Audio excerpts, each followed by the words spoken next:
Y así pum para arriba. Gomazo, Hermoso. súbete. Así vamos a recibir, y es un placer enorme recibir a Gustavo Manso. Gustavo Manso es licenciado en psicología, profesor en la Universidad Nacional de Mar del Plata. Hola Gustavo, qué lindo tenerte acá. Si querés podés ponerte los auriculares Bueno, muy bien. y buen jugás día. a la radio. Qué lindo. Muchas gracias por la invitación. No, gracias a vos. Es realmente un honor tenerte acá, porque si hay alguien especialista en esto que está pasando, en esta subpandemia o cara B de la pandemia, sos vos, porque te especializás en lo que son trastornos de la ansiedad, que digamos que es el mal de la época, más allá de lo propio del COVID. ¿O me equivoco, Gustavo? Bueno, es cierto que yo vengo trabajando hace bastantes años en una de las emociones que tiene muy, pero muy mala prensa, que es la ansiedad. Ajá, No, es ¿por qué una- tiene mala prensa? Y porque a nadie le gusta mucho sentirte ansioso, ¿no? Y todo el mundo cree que cada vez que se siente ansioso es como algo malo, algo que no debiera estar pasando. Algo que Ajá. habría que tratar de eliminar, habría que tratar de correr rápidamente. ¿Qué puedo tomar? ¿Qué puedo hacer para no sentirme ansioso? ¿Verdad? No lo había pensado así, porque vos fíjate que con la tristeza pasa lo mismo. Exacto. Son emociones en las que se supone que uno no se tiene que detener. Dale, ponete bien, dale, ponete las pilas, viste que enseguida te quieren sacar de ahí. Nuestra sociedad no está preparada para que nos sintamos tristes, que nos sintamos ansiosos, que nos sintamos enojados. total. Hay que hacer algo, hay que ir al shopping, hay que comprar, hay que salir, hay que correr, hay que tomar una pastillita, hay que ir a terapia rápido, hay que hacer algo. Sí. Y en realidad, a veces la mejor forma de hacer es no hacer tanto, Ajá. aunque suene medio paradójico. Es decir, a veces la mejor forma de lidiar con estas emociones es aceptarlas como emociones absolutamente normales, absolutamente funcionales, inclusive adaptativas. Ajá. ¿Qué significa eso? Que si nosotros no sintiésemos ansiedad, no sintiésemos angustia, no sintiésemos enojo, que son esas tres emociones que los psicólogos llamamos emociones disfóricas, es decir, emociones que aparecen cuando estamos estresados, cuando nos sentimos mal. Si no sintiésemos esas emociones, podríamos tener muchísimos problemas. Por ejemplo, yo esta mañana me desperté con un poquito de ansiedad porque me di cuenta que tenía un compromiso con ustedes, que iba a venir a la radio. Ajá. No soy un hombre de los medios, me cuesta un poquito esto de la exposición, del micrófono y demás, entonces sentí un poco de ansiedad. Ajá. Si yo no hubiese sentido ansiedad, quizás no me hubiese despertado, quizás no me hubiese acordado de venir para acá. La ansiedad es lo que me mantiene activo, me mantiene atento, me permite responder ante las demandas del entorno. Ahora, claro, si yo tuviese muchísima ansiedad, en este momento probablemente me quedaría bloqueado. Claro. Se me hace, como dicen los estudiantes, se me hace una laguna y no puedo seguir hablando. Entonces nos damos cuenta que el problema no es tanto tener ansiedad, no es tanto tener angustia, no es tanto el fastidio o el enojo, sino más bien qué tanta intensidad de la emoción tenemos, qué tanta ansiedad tenemos, qué tanta angustia, ante qué situaciones, si se justifica o no se justifica. Y la verdad que estamos en un contexto donde está más que justificado sentirnos muy ansiosos, angustiados, fastidiosos, enojados. Claro. Claro, es lo que te impide manejarlo, digamos. Exacto. La intensidad de lo que vos sentís. A mí me pasa, a Roberto igual, somos artistas, yo soy músico, cantante, Roberto es actor, y supongo que él debe vivir lo mismo, esa ansiedad previa a un show, previa a una presentación, pero que bueno, después como has laburado toda la vida de eso y lo podés manejar, pero la ansiedad siempre está. Exacto. Y no es algo dañino en realidad. Imagino que para salir al escenario, para plantarte delante de un público, Está siempre. te pasa algo acá en el Bueno, estómago. perdón, Alfredo Alcón dice que hasta el último momento, después de 160.000 funciones, sentía una ansiedad y unos nervios antes de salir de escena, de una misma hora que hacía 500 veces por año. Ajá. Claro. O sea, bueno. Y justamente era eso lo que seguramente a Alfredo Alcón le permitía estar atento, Absolutamente. recordar la letra, es decir, que justamente cumple una función absolutamente saludable, que es la de permitirnos actuar, permitirnos estar atentos, recordar, funcionar. El problema es cuando es excesiva, cuando Claro. es paralizante. Cuando ¿Qué paraliza. sucede cuando pasa eso? ¿Qué sucede cuando ya vos escapa de tus medios poder manejarlo? Bien, cuando la ansiedad o la angustia se hace excesiva y entonces empieza a interferir en distintas áreas de nuestra vida, la pareja, el trabajo, el tiempo libre, el descanso, entonces no podemos trabajar porque estamos muy ansiosos, necesitamos una carpeta médica, Exacto. no podemos salir al escenario porque tenemos ataques de pánico, estamos muy angustiados, nos cuesta levantarnos de la cama. Es en esas situaciones donde empieza a interferir en otras áreas de nuestra vida y no nos permite desarrollar nuestro guión personal, nuestro proyecto personal, en ese momento donde quizás conviene que hagamos una consulta con un especialista. ¿Cuáles son, Gustavo, las manifestaciones físicas más comunes de los ataques de pánico, por ejemplo? Dentro de los trastornos de la ansiedad, ¿cuáles son los trastornos? Primero te pregunto eso. Sí. Los trastornos de la ansiedad, ¿a qué nos estamos refiriendo Bien. concretamente? Es algo muy distinto hablar de ansiedad y hablar de trastornos de ansiedad. Ajá. Esto es como si yo estuviese hablando de temperatura corporal o de fiebre. Bien. Todos tenemos temperatura corporal en este momento. Ahora, si algunos tuviésemos fiebre, sería un problema, Claro. ¿no? Claro. Más en este contexto. Así que la ansiedad es absolutamente normal, funcional, todas las tenemos. Cuando eso se vuelve inadaptado, cuando nos complica en el desarrollo de nuestra vida, se convierte quizás en un trastorno de ansiedad. A la vez, hay distintas expresiones de la ansiedad, es decir, distintos tipos de trastornos de la ansiedad. Puede ser trastorno de pánico, puede ser trastorno de pánico con agorafobia o sin agorafobia, es decir, Que después nos vas a explicar qué es eso también. claro, la dificultad para salir a espacios públicos o Ajá. no, es decir, Sí. los trastornos de pánico Claro. que imposibilitan volver a espacios públicos o salir de mi casa, ahí ya es trastorno de pánico con agorafobia. Tenemos trastorno de ansiedad Gravísimo. generalizada, fobia específica, fobia social. A mí me pasó con un compañero de trabajo, dando clase, yo soy profe de canto también, dando clase, sale del aula y me dice, Fede, me siento mal, me falta el aire, pensamos que era algo físico, ¿viste? Claro. Lo primero que pensás es, bueno, viste, Sí, le está sí. por dar un infarto, Sí, te duele es el la- pecho, viste, te bajó la presión, le Sí. das algo dulce, algo salado. Y no, estaba viviendo un ataque de pánico y la verdad la pasó muy, muy mal, ¿eh?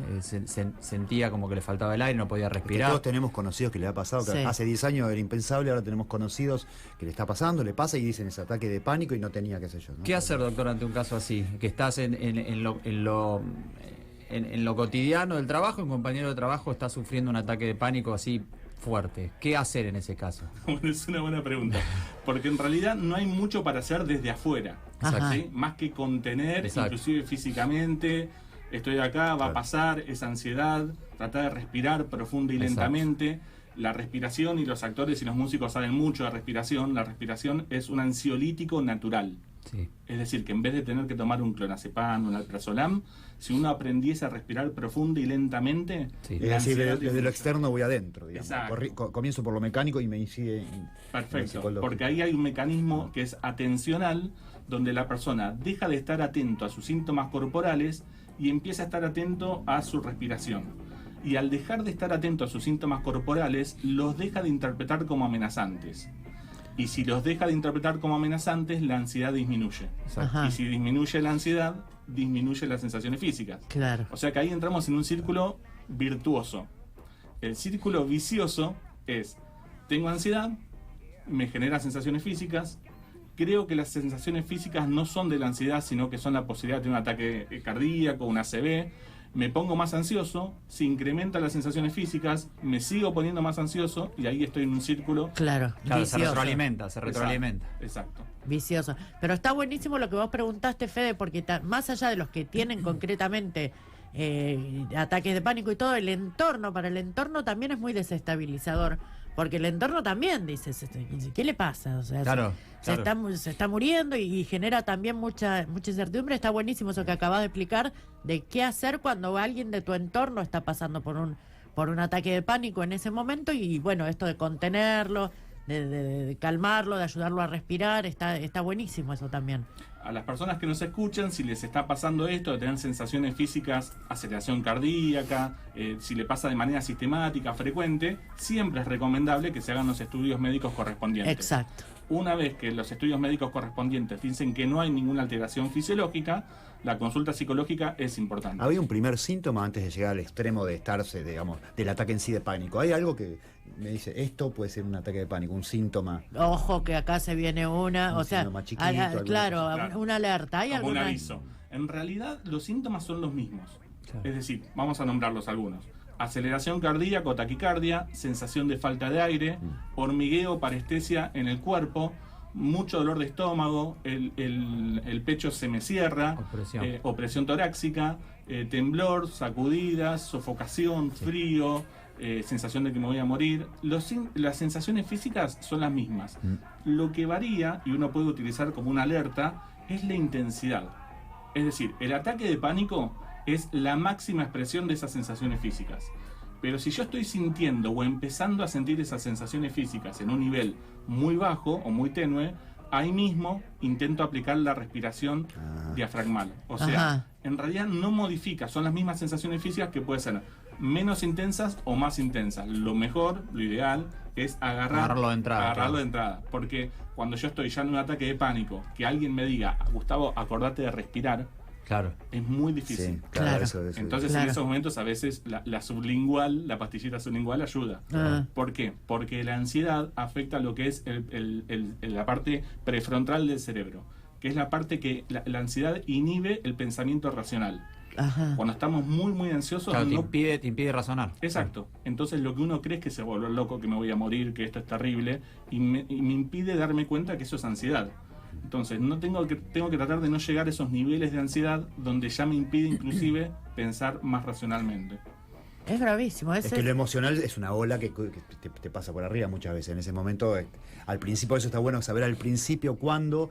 Es como sacarle la atención al síntoma y colocársela a la respiración en este Ese caso. es un excelente recurso. Claro. Sacar la atención del cuerpo y ponerla en la respiración. O sacar la atención del cuerpo y ponerlo en un elemento externo, que puede ser un cuadro, puede ser una ventana, puede ser mi celular, y tratar de, con toda mi atención disponible, prestar justamente focalización a esos elementos que ya no son mi cuerpo, ya no es mi cuerpo, sino es un elemento externo. Mira, buenísimo. Es más eso. complejo de lo que uno cree, ¿viste? Sí, totalmente. No es dale que se te va a pasar, ¿viste? Es Ah, más bueno, complejo. bueno. Bueno, Yo a escucho- veces Sí. con las mejores intenciones decimos Claro, cosas como esa, claro. pero el problema es que... Si estás bien, no te veo nada. O está todo bien. relájate. No, Ya no va es a nada, pasar. no es nada. No es nada. Y eso lo que hace es generar mayor malestar en Exacto. la persona porque se da cuenta que algo le pasa y que el resto no percibe que le está pasando algo. Exactamente, porque hay algo que tiene que ver con esto también, que por lo que he chusmeado y por lo que he sentido, que tiene que ver también con esa sensación de irrealidad, sensación de que de que estás viviendo una película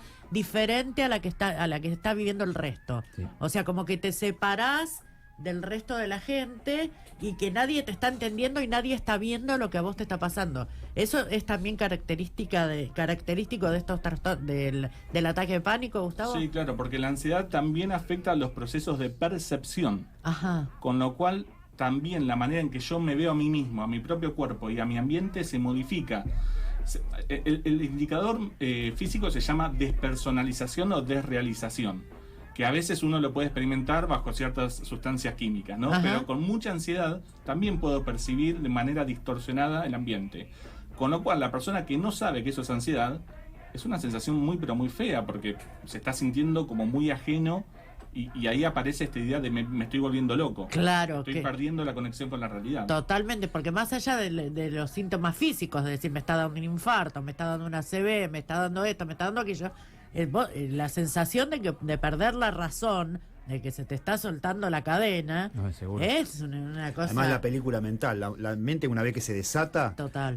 puede ser cualquier cosa. Igual, traerla de vuelta está bueno, esto que decía, ¿no? Está bueno. Sí. Estos eventos como el que estamos viviendo ahora, de pandemia mundial, de crisis, ¿qué daño nos van a dejar? ¿Qué daño nos van a dejar? Bueno, hay... Cuando todo pase, ¿no? Cuando todo pase y volvamos a la normalidad, entre comillas, ¿cómo nos va a encontrar? Hay investigaciones que se están haciendo desde el año pasado, desde el día 2 o 3 que empezó la pandemia a nivel mundial, que son investigaciones longitudinales. Significa que son investigaciones a lo largo de la pandemia, que se hace el día 2, el día 5, el día 10 de pandemia, 100 y el día 500. En esas investigaciones que están desarrollando un grupo de investigadores y de colegas de nuestra Facultad de Psicología de Mar del Plata, se advierte que los niveles de ansiedad se van incrementando y los niveles de depresión también. Y que sobre todo se incrementan en la fase 3 de la investigación, que es el día, lo anoté por acá, es el día 150, que es donde pasamos a fase 4 y fase 5. Mira, Que es el momento donde uno empieza a retomar de a poco lo que antes se conocía como la normalidad. El estudio se hizo y se sigue haciendo, y la semana pasada se demostró que la ansiedad sigue incrementándose. ay Dios. Y uno pensaría, bueno, pero si estamos en un contexto donde el aislamiento ya no está tan presente. Sí. Ya no estamos encerrados como estábamos al principio de la pandemia. Sí, que era terrible eso. Terrible. Claro, que era muy difícil. ¿Por qué sigue la ansiedad? Entonces, estos investigadores están empezando a hablar de un contexto pandémico, más que un contexto de aislamiento. Es decir, un montón de factores y de variables que inciden en nuestras emociones y que no disminuyen con el hecho de que nosotros podamos volver al trabajo o podamos entrar a tomar un café. sino que tienen que ver con variables más sociales, variables económicas, Claro. que son variables que no siempre aluden a lo personal, y esto es importante para no caer en, bueno, encima que estamos viviendo una pandemia, yo tengo un problema que me pongo muy ansioso, muy angustiado, Ajá. y desconociendo que hay elementos que son contextuales. Volviendo a tu pregunta, Hernán López Morales es un investigador de la Facultad de Psicología, está haciendo una investigación que me resulta súper interesante. Él viene trabajando en el grupo de mujeres embarazadas. Viene midiendo los niveles de cortisol. Cortisol es una hormona que se activa cuando todos sentimos estrés. Ajá. El estrés no es algo malo, porque justamente tiene que ver con la capacidad de activarnos y de responder ante las demandas del ambiente. Pero cuando el estrés se vuelve crónico o excesivo, el cortisol aumenta, la hormona de cortisol aumenta, y el cerebro lo detecta o lo interpreta como una neurona tóxica. Y empieza a ver lo que es la toxicidad neuronal. Ajá. Lo que empieza a pasar cuando el nivel de cortisol es muy alto en las mujeres embarazadas es que eso se transmite a los fetos. Y lo que empezó a detectar el grupo de investigación en donde está Hernán es que a lo largo de la pandemia fueron naciendo niños. Ajá. Y los niños, los bebés que nacieron, tienen biológicamente un temperamento más negativo. Increíble. ¿Eso qué significa? Significa, nosotros lo llamamos afectación negativa. Son niños, son personas que más fácilmente perciben y se conectan con los estímulos estresantes del ambiente que otras personas. Por lo tanto, lloran más, se angustian más, es más difícil contenerlos, es más difícil calmarlos. Y eso es algo muy importante porque estos bebés que nacieron en pandemia son los futuros niños, adolescentes y adultos de nuestro mundo. Qué Claro. Con lo cual, cuando vos me preguntás cómo afecta esto el futuro, Fíjate, si afecta. ahí tenemos un dato muy importante. Lejos de caer en el pesimismo, Sí. lo que tenemos que hacer nosotros es lo que estamos haciendo, o lo que intentamos hacer un poquito ahora. Divulgar Claro. cuáles son los factores que nos están pasando y pensar juntos, inclusive pensar a nivel de políticas estatales, cómo intervenir para mejorar la salud de estos bebés que están naciendo Claro. y de todas las personas. Ahora, una pregunta. Hoy hablábamos de los medios. Y Fede te preguntaba a futuro, yo te pregunto a presente. ¿Cómo incide justamente el recuento de muertos diarios que hay permanentemente? El 29.000, 30.000, 45, todo lo que hay todo el tiempo en todos los medios. ¿Cómo incide en el presente de la persona? Que salís a vivir con ese recuento permanente de víctimas, de muertos, de contagiados. Sí, bueno, incide muchísimo, porque tiene que ver con la estimulación ambiental que nos llega constantemente. Hay personas que suelen preocuparse menos que otras, y eso tiene que ver con temperamento. Sí. Eso Bien. con natura. Las personas, vieron que hay personas más despreocupadas, que Sí, Sí. no me importa. no me importa, bueno, esto ya va a pasar, que esto que el otro. Sí. Y hay personas que conocemos que están todo el día maquinando y anticipando escenarios terribles, Sí. catastróficos. Después del verano, después de Semana Santa, ahí explota todo. ¿Viste que Sí, hay sí, un sí. montón de gente que hace eso? Sí, sí, sí. En diciembre explota todo. en Sí, sí, diciembre explota todo. Bueno, más allá de las variables personales, es cierto que la sobreinformación afecta muchísimo nuestro estado anímico y que es algo que tenemos que aprender a regular muchísimo. Cada uno tendrá que aprender hasta qué nivel de información puedo manejar y puedo tolerar sin ponerme mal. Bien.